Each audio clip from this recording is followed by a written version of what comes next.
Shri Gurubhyo Namaha. Shri Madhwa strolled through southern India, page 119. It was now the month of Ashada when the sannyasin should, the rules of the order, pitch his camp somewhere and cease to travel for 4 months under a vow.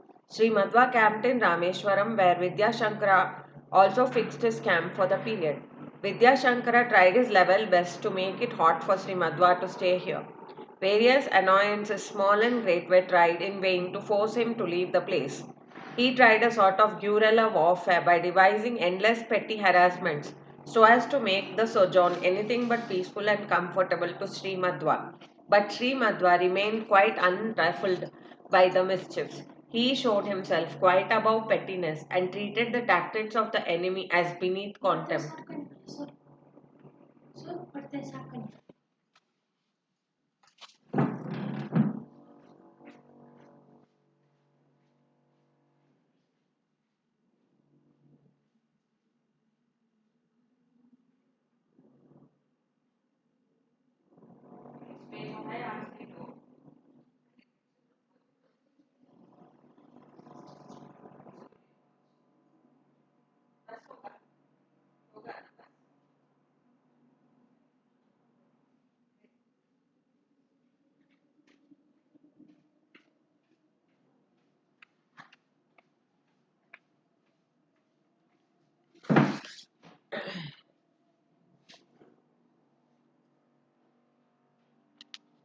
He showed himself quite above pettiness and treated the tactics of the enemy as beneath contempt. If Vidyashankara expected Sri Madhwa to break the vow and depart in haste, or expected him to engage in a public quarrel or so as to break public tranquility and get into the throes of the law, he was sorely mistaken. Madhwa was much above pettiness.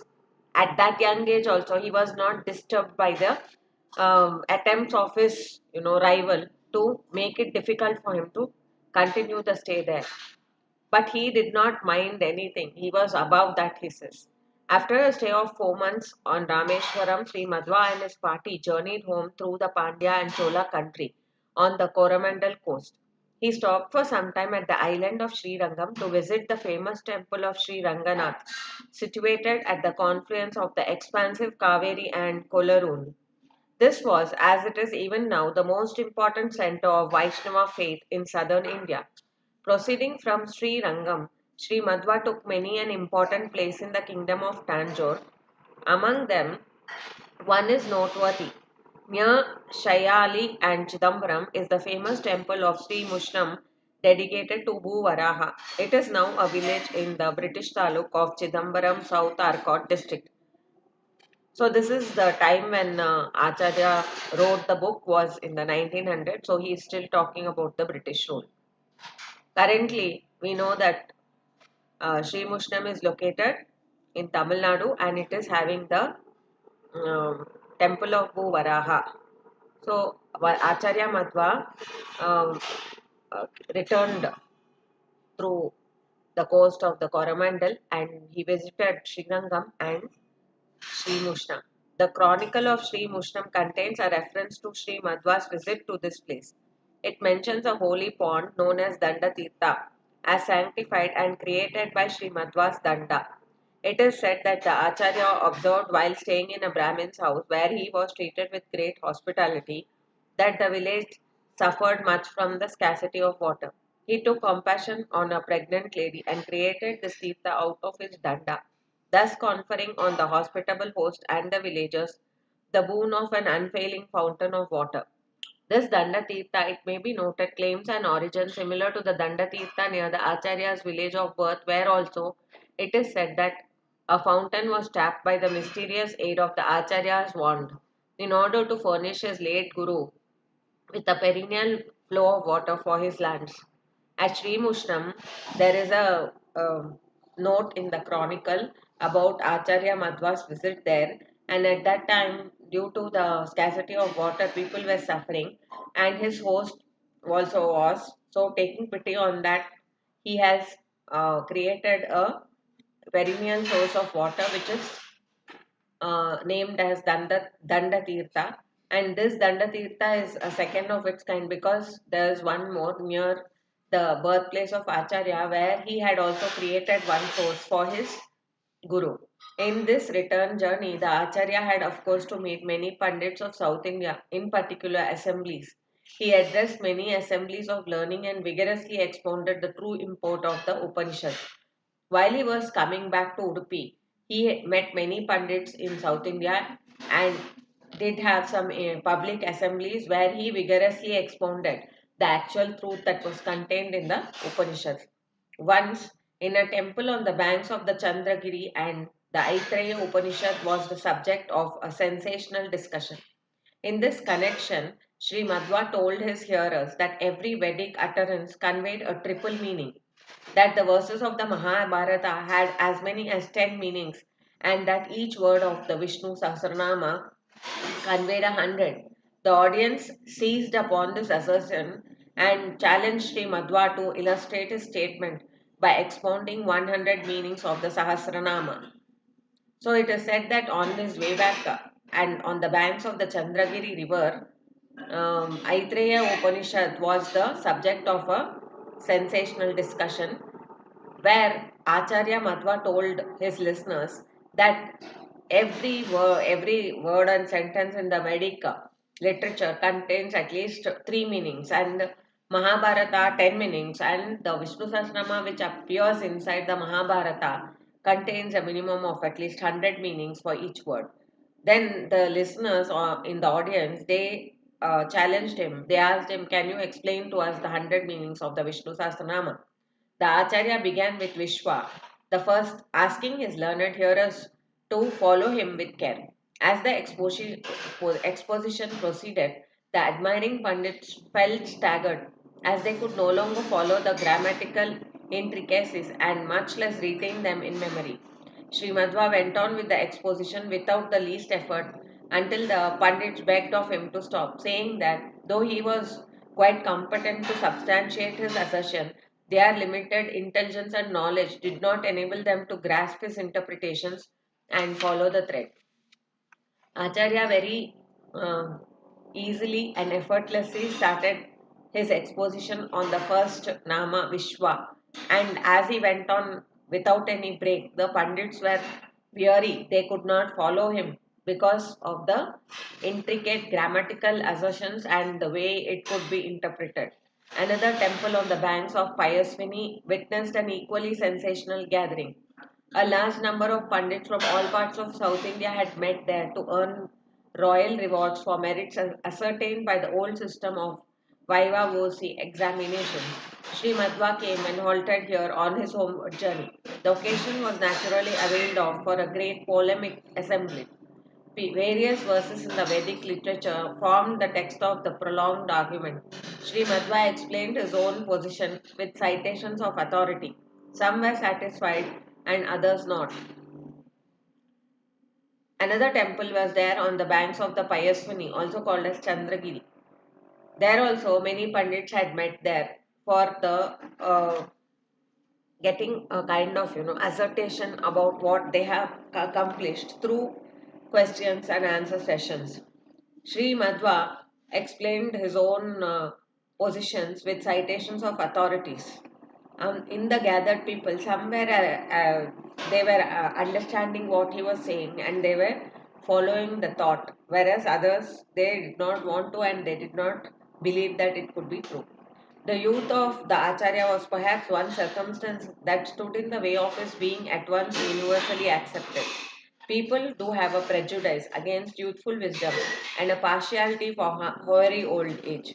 When Sri Madhva conclusively showed that the word aphala in a Vedic context could mean only leper and nothing else, the Pandits nodded their heads in doubt, though unable to meet his reasoning. The Acharya left the place simply saying to them, "Very well, if my words do not satisfy you, you may refer to a learned Pandit who is going to pay a visit to this place long." And so it transpired that a Pandit did come and that he confirmed the view of Sri Madhva just as he had foretold. It is natural that people would not really trust Acharya because he was very young. At that place, The word aphala, which was in a Vedic context, did mean only leper and nothing else. And when Acharya left the place, telling them that if they were not satisfied with his interpretation, they could ask a pandit who would soon pass by. And actually, the same thing happened after Madhwa left.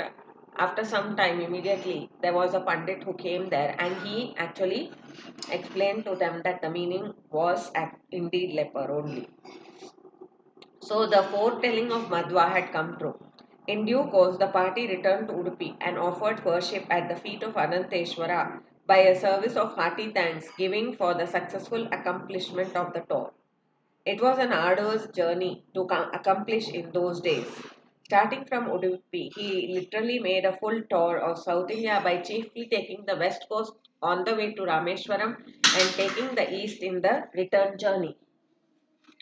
He touched at important centers and paved the way for his great mission by meeting the luminaries and celebrities of the day in viva-voce discussions.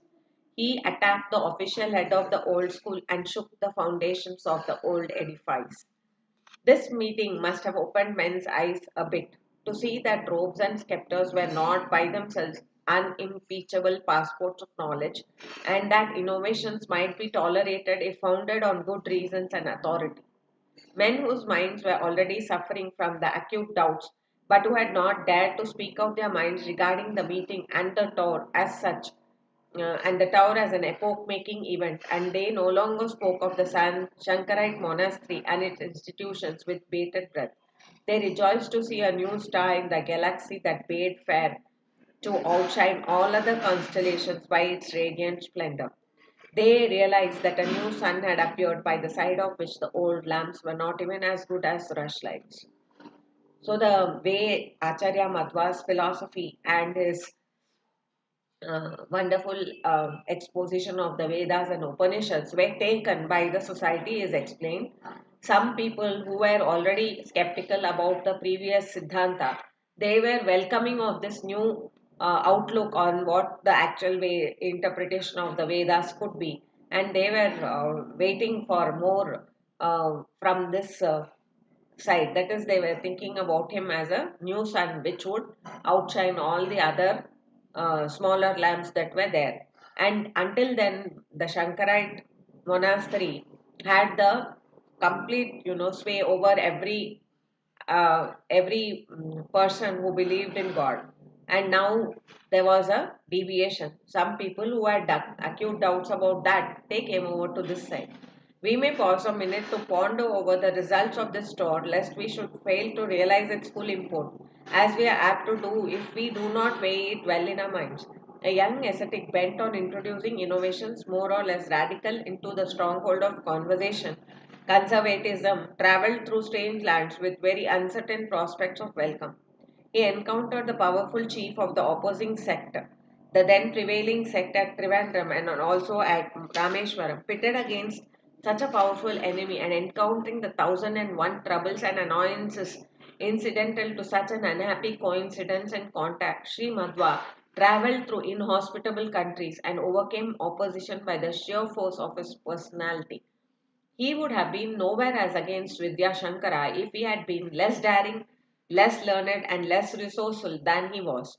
He fascinated everyone that came in contact with him by the magic of his ringing voice, by the magnetism of his delivery, by the vigor of his discourses, by the earnestness of his manner and convictions, and above all by the sincerity, piety, and purity of his simple life. After Vidya Shankara's discomfiture, his difficulties greatly diminished. So we see that Acharya Padmanabha Acharya want us to look at this first tour of the South India as to be very important in the way Madhwa handled the situations that he encountered. By far, it was not an easy ride for him because he was always being opposed by the Shankara head. And the head of that monastery was vying for the position. He wanted to maintain his position. But due to the strong opposition and his excellent personality and skillful nature, he was able, Acharya Madhwa was able to hold his own and explain the topics that were coming up for discussion and throwing new light on them with respect to the philosophical tenets that he was propounding and which had the complete backing of the Vedic literature. The great ball of progress that had remained stuck, firm and immovable in the old order of things, and lay embedded deep in the mire of conservatism and habit was lifted up and rolled into motion. It was a great task to overcome the powerful resistance offered by the inertia of orthodox beliefs. But the task was accomplished. Doubts arose and these led to inquiry.